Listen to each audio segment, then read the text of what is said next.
So ayun na nga, napagod na sa lagay ng ang caption ang inyong nanay. So magsalita na lang ako.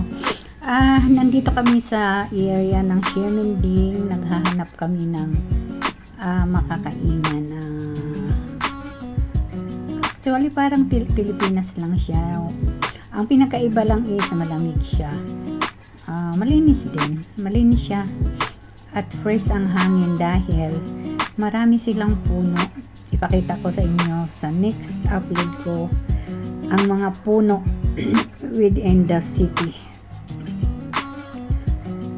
Dito sa Ximending wala talaga kasi center to, walang mapagtaniman dahil as you can see maliliit din ang iskinita. Ito na pupunta na kami doon sa loob. At bumili din kami doon sa na yun, yung Kwapaw na anong pangalan nun. Bumili din kami noon, yung pauwi na kami. Aming hapunan. Ito na yung area ng restaurant. Ayan.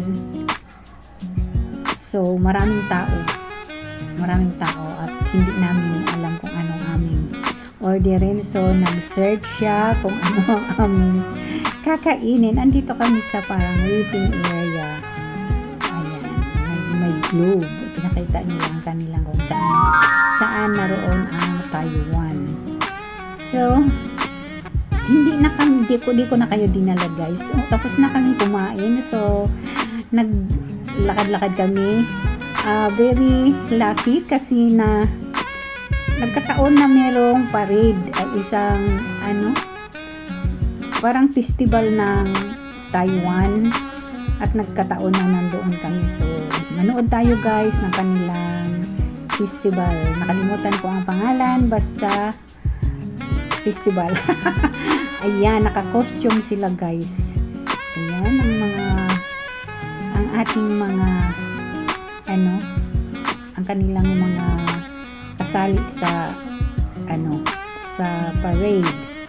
Kailangan naka-costume, pero yung karamihan naka-costume, pero meron din namang nakikiparid or hindi nakikiparid, nakikitingin lang. Kasi ang nagpa-parade, naka-costume sila guys. At itong parade na ito ay matatapos doon sa Reed House na isang matandang building, pero hindi nila ito giniba guys. Kinonvert nila ito ginawa nilang parang tindahan ng mga anik-anik lang. So ito na siya. Ayan na sila. As you can see, naka-costume sila. I'm lucky na nagkataon na nandito kami. So ayan sila guys.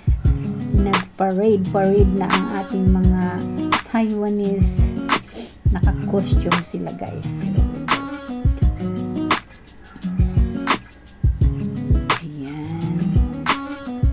May mga bata, merong mga teenager, at meron ding mga matatanda.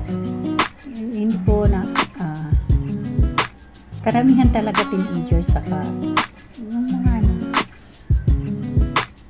ayan, mahaba pa yan guys.